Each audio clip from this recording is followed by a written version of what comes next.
Chapitre 14. Le pouvoir de la langue. Passage à lire, Jacques 3, versets 3 à 12.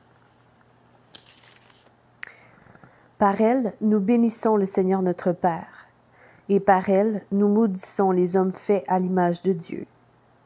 Jacques 3, 9. Davantage et plus vite que toute autre chose dans l'expérience humaine, les mots forment des impressions qui demeurent. Plus significatif encore, toutefois, est le mal qu'accomplissent les paroles profanes et irréfléchies venant d'un esprit de critique. C'est ce que Jacques veut nous faire saisir, de sorte que nous soumettions au Seigneur Jésus-Christ cette faculté des plus puissantes qui est notre langage. En Jacques 3, verset 2, il a exprimé une proposition et une implication. La première concerne le fait que la langue est une faculté d'une puissance extrême. La seconde en déduit qu'elle possède un grand pouvoir, pour le bien ou pour le mal. Jacques examine maintenant ces notions et les illustre dans les versets 3 à 12, de façon à dissiper le moindre doute quant à la volonté du Seigneur sur la manière dont le chrétien doit employer la langue. Il faut la dompter et l'assujettir à la règle de Christ. C'est ce que grâce à 4 points principaux. C'est ce que grâce à 4 points principaux, l'auteur cherche à bien imprimer sur notre conscience. Nous devons voir premièrement comment la langue possède le pouvoir de contrôler notre vie, notamment en versets 3 à 5.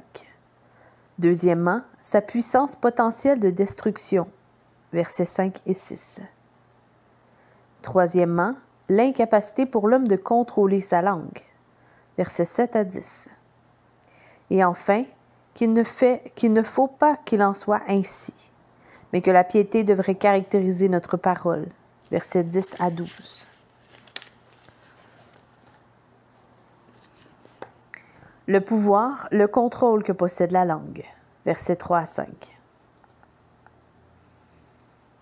Deux illustrations servent à démontrer combien la langue de l'homme peut s'avérer destructrice.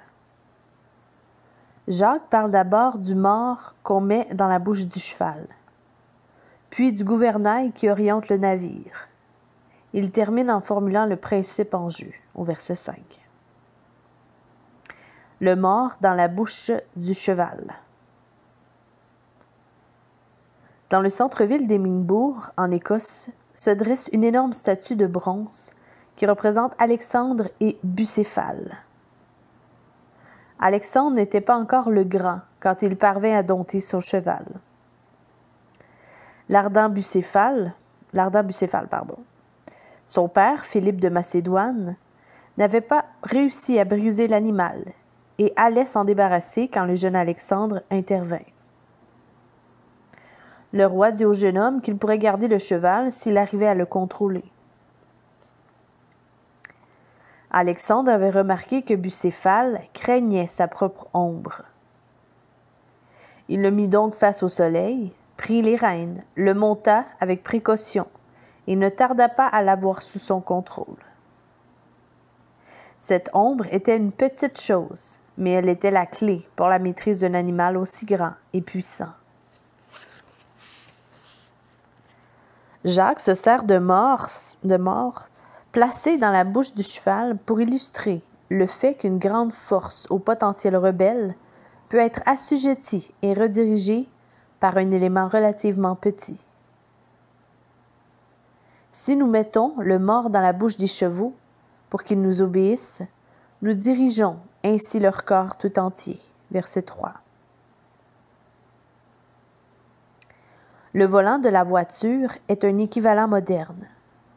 Aujourd'hui, avec la direction assistée, même le plus petit mouvement de la main parvient à faire tourner tout le véhicule.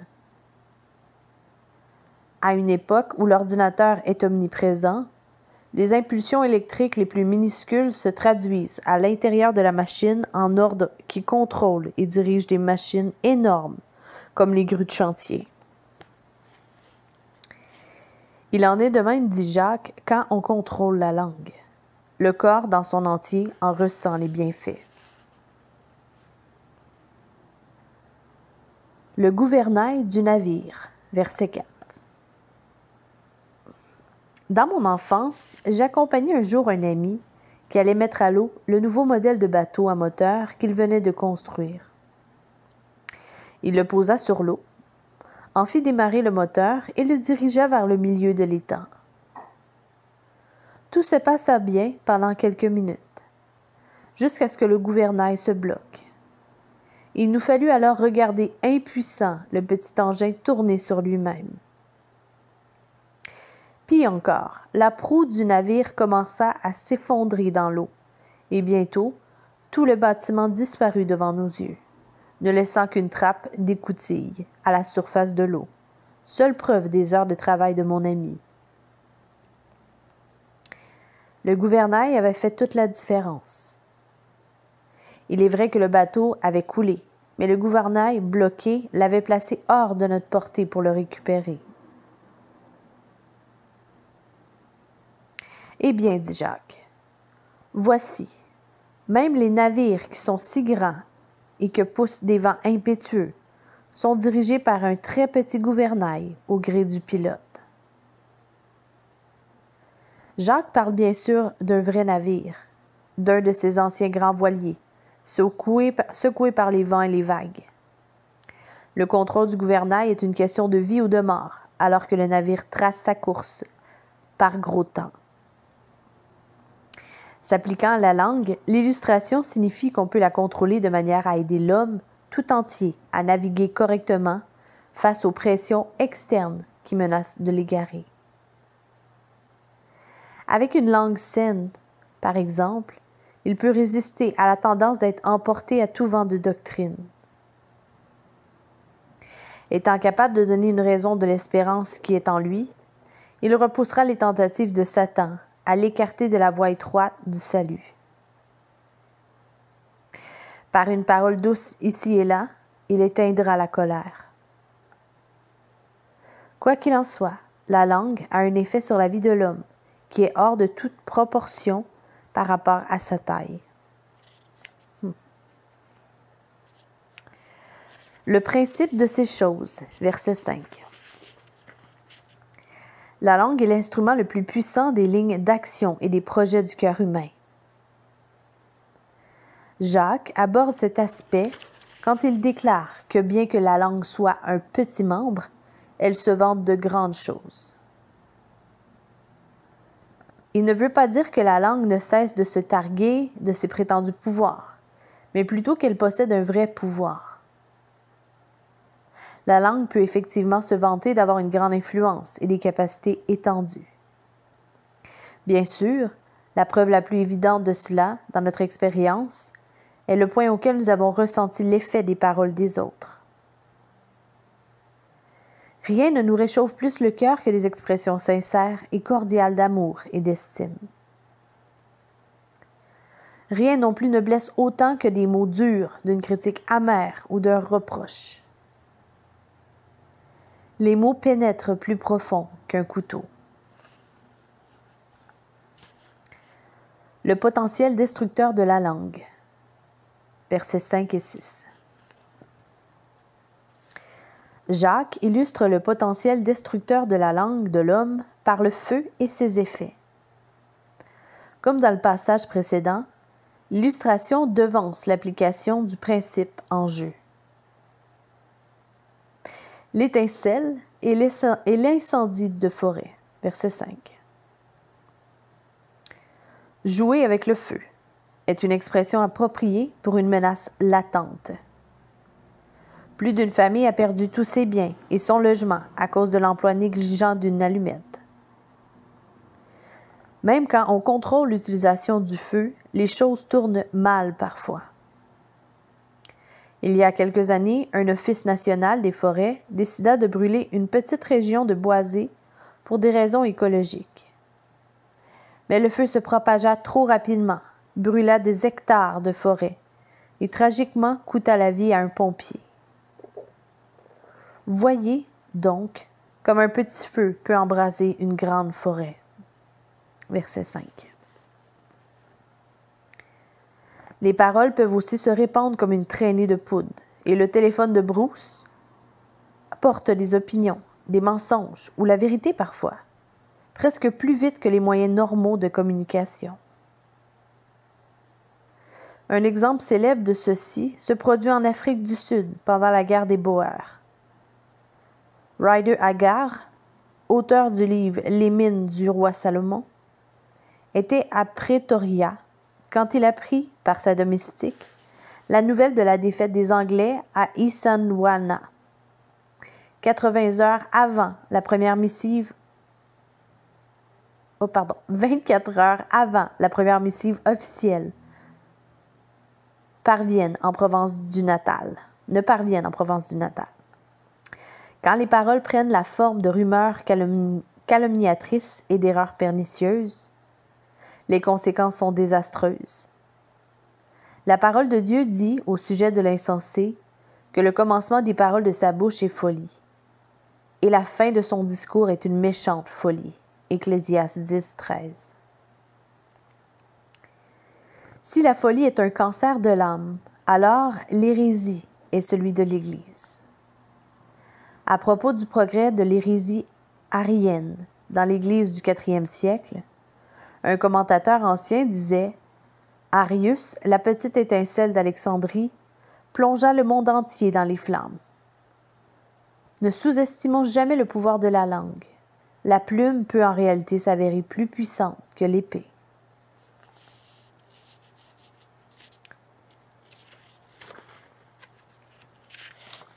La langue comparée à un feu. Verset 6. On parle aujourd'hui d'être échaudé dans le domaine des relations personnelles ou commerciales. Ceci concerne beaucoup plus que les paroles, bien sûr. Mais il s'agit d'une description juste de la manière dont une langue méchante peut accomplir une sorte de ravage qui lui est propre. La langue aussi est un feu, dit Jacques au verset 6. Le feu est beau à voir quand il est à sa place. Pourtant, sa beauté terrifiante peut très facilement transformer une circonstance plaisante en véritable tragédie. Ce n'est pas pour rien que le feu symbolise les horribles terreurs d'une éternité de perdition et la juste colère de Dieu contre le péché, notamment dans Apocalypse 21, verset 8 et Deutéronome 4, verset 24. Jacques fait quatre observations au sujet du pouvoir incendiaire de la langue. Le premier, la langue est le monde de l'iniquité placé parmi nos membres. Jacques reprend ce qu'il a déjà dit sur la capacité de la langue à engendrer le mal. L'emploi du mot « monde » indique la portée cosmique qu'a la parole humaine pour promouvoir le mal. Une masse énorme de mal moral réside dans l'emploi ordinaire de la langue. Écoutez ce que disent les gens dans leur conversation ordinaire. Écoutez les enfants quand ils se disputent et entendez les menaces effroyables et les insultes sauvages qui se lancent l'un à l'autre. Le monde entier est en état de guerre, une guerre dans laquelle les langues crépitent comme des mitraillettes et la calomnie vole comme des bombes au mortier entre les préjugés indélogeables de cœurs endurcis. La langue diffuse l'erreur, attise les disputes, enflamme les passions, stimule le vice et produit le crime. Elle brise le cœur, plante l'amertume au sein des familles, dérange des communautés et divise et détruit des églises. Le deuxième, la langue souille tout le corps. Au jour où la ville de Pittsburgh, aux États-Unis, fabriquait à elle seule plus d'acier que toute l'Europe réunie, il y avait tant de poussière et de saleté dans l'air qu'on qualifiait un jour sans vent de jour à deux chemises. Les commerçants et les hommes d'affaires devaient changer de chemise au milieu de la journée pour rester présentables. Il fallait essuyer les comptoirs plusieurs fois par jour et l'air était totalement obscurci par la pollution qu'il fallait parfois allumer les réverbères pendant la journée. La saleté s'infiltrait presque partout. Elle souillait la ville tout entière. Quand on emploie la langue comme un organe de péché, elle pollue toute la personnalité. Elle dégrade et déprave notre humanité, même telle que Dieu l'a créée au commencement. Le troisième, la langue enflamme le cours de la vie. Le mot traduit par « cours » est un terme grec qui signifie littéralement la roue, trochos, et porte l'idée du déploiement du cercle de notre existence. C'est le cercle vicieux d'une destruction de soi galopante.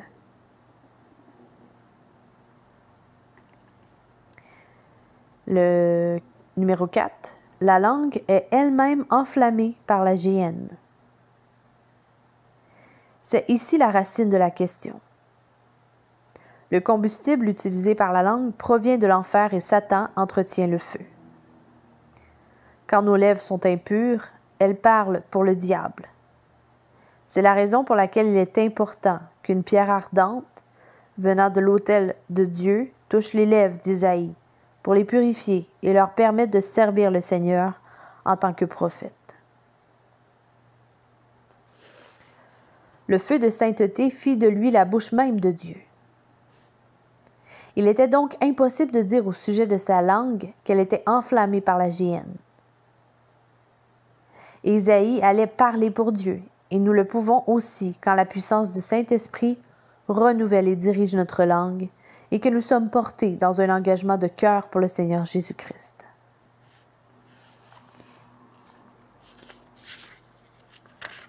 Nous avons besoin de l'aide de Dieu. Versets 7 à 10.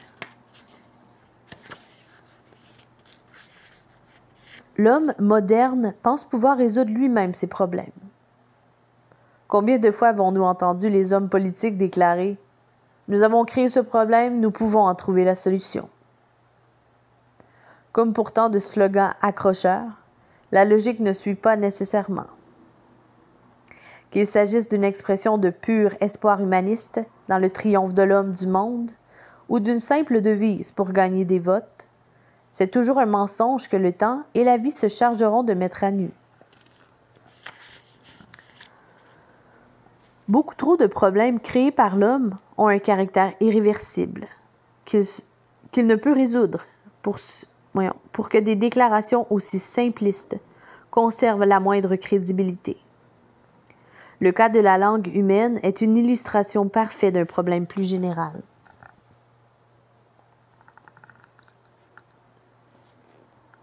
Le problème est que la langue est indomptable.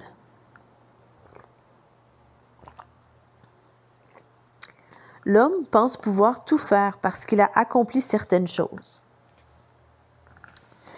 Il est capable, par exemple, de dompter toutes sortes d'animaux. Pourquoi dire alors « mais la langue, aucun homme ne peut la dompter » au verset 8. D'abord, l'homme devrait reconnaître que sa capacité et son intelligence n'ont pas elles seules rendu possible le domptage des animaux. C'est un don de Dieu. En Adam, Dieu donna à l'homme la domination sur les créatures qu'il avait placées dans le monde. En Genèse 1, versets 26 à 28. Il renouvela ce don à Noé après le déluge. Les accomplissements de l'homme remontent tous finalement à Dieu. La créature n'a aucune raison de se vanter de sa propre autonomie et ingéniosité.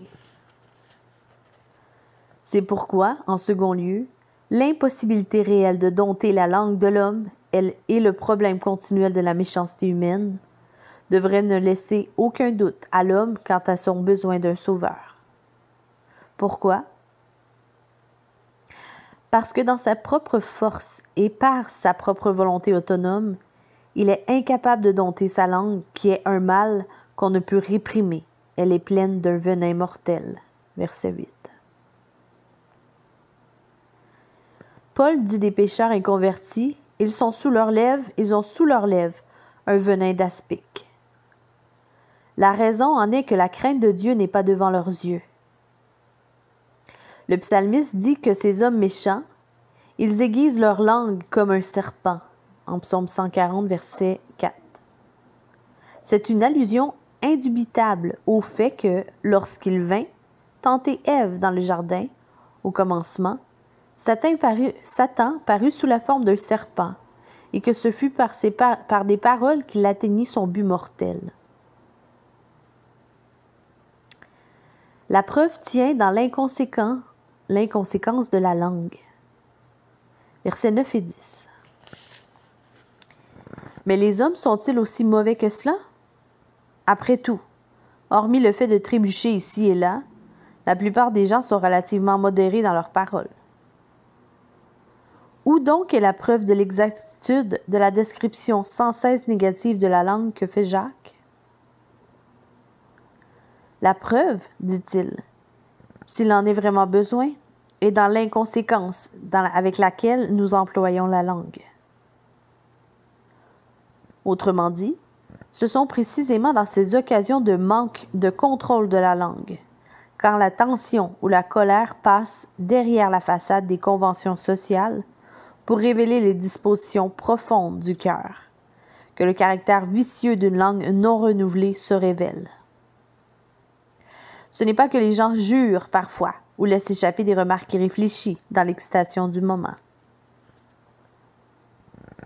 Le fait que les paroles bonnes et saintes ou celles qui sont méchantes et profanes peuvent toutes sortir de la même bouche apporte la preuve du besoin profond dans lequel se trouve l'âme, d'une purification et d'un renouvellement. Par elle, c'est-à-dire la langue, nous bénissons le Seigneur notre Père, et par elle, nous maudissons les hommes faits à l'image de Dieu. De la même bouche sortent la bénédiction et la malédiction. Versets 9 et 10. L'une et l'autre sont en contradiction. Quand nous calomnions les hommes, nous profanons aussi le nom de Dieu. Le chrétien qui peut s'adresser dans la prière au Seigneur avec un langage exalté, le chrétien qui peut s'adresser dans la prière au Seigneur avec un langage exalté.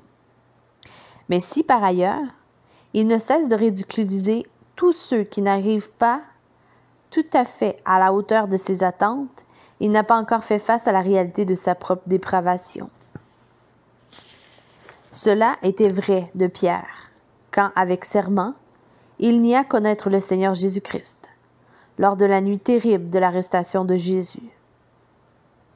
Par cette expérience sombre, Pierre apprit quelques vérités profondes à son propre sujet et à son grand besoin de Christ. Plus d'un croyant a besoin d'être confronté au fait qu'il a des paroles radicalement contradictoires et d'être conduit à une marche plus proche et conséquente avec Christ. Le message de Jacques ne fait aucun compromis pour ceux qui, dans le monde, trouvent si facilement d'émailler leur langage d'invocation désinvolte, de damnation sur tout et un chacun. C'est un péché qui s'avérera être une prophétie pour eux-mêmes, à moins qu'intervienne une repentance envers Dieu et une foi dans le Seigneur Jésus-Christ. Dans nos rues, écrit Robert Johnston, la terrible prière de celui qui jure nous est lamentablement familière. Si les mots ont le moindre sens, cet homme prie pour sa propre damnation ou celle de son semblable. C'est précisément ce que Jésus a déclaré. Je vous le dis au jour du jugement, les hommes rendront compte de toute parole vaine qu'ils auront proférée. Car par tes paroles tu seras justifié et par tes paroles tu seras condamné. Matthieu 12, versets 36 et 37. Cet avertissement s'applique à beaucoup plus qu'un langage sale et blasphématoire. La sauvagerie verbale peut se revêtir de l'habit littéraire le plus propre et prétendre à une justification par l'emploi d'expressions doucereuses et même pieuses. Il n'est pas difficile de damner les gens sous une apparence de louange. L'inconséquence dont parle Jacques s'exprime de diverses manières, qui toutes enseignent la même leçon et montrent le même besoin fondamental. Il y a quelques années, un jeune étudiant en théologie découvrit quelque chose de cela d'une manière très surprenante. Les étudiants étaient déjà assemblés dans le réfectoire et attendaient qu'ils rendent grâce au Seigneur pour le repas. Il arriva précipitamment à sa place et pria avec la plus sublime éloquence en remerciant le Seigneur pour la nourriture qu'il allait prendre. Puis il ouvrit les yeux et se trouva en face d'un plat à la couleur la plus repoussante. Il s'écria alors tout haut et sans réfléchir « Qu'est-ce que c'est que cette cochonnerie ?» À quoi faut-il le préciser? Toute la salle répondit par un immense éclat de rire. Cependant, quel que soit le comique de la situation, cet étudiant et le reste de l'assistance vit immédiatement la contradiction de la juxtaposition du remerciement dans le principe et dans la révulsion dans la pratique. Le rire lui-même, qui semblait fournir une sorte d'amène à la tension entre la provision de Dieu et les efforts de la cuisine, démontrait d'autant plus puissamment combien il est aisé pour la même langue de déverser des sentiments opposés. Pardon. Ce fut donc une leçon salutaire sur la grande nécessité de l'influence transformatrice du Saint-Esprit dont ont besoin les cœurs et les esprits des hommes en ce monde. Il ne faut pas, mes frères, qu'il en soit ainsi. Verset 10. Par un appel ardent à la conscience, Jacques surligne le caractère anormal d'une situation où le chrétien bénit Dieu et maudit les hommes. Il est écrit « Il ne faut pas, mes frères, qu'il en soit ainsi. » Pardon.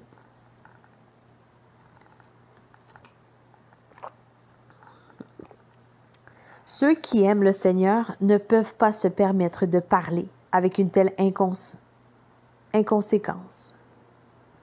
Les bonnes paroles ne rachètent pas les mauvaises, mais ces dernières démentent la réalité des premières. Christ nous appelle à l'obéissance avec notre langue. Deux illustrations simples viennent souligner cette vérité.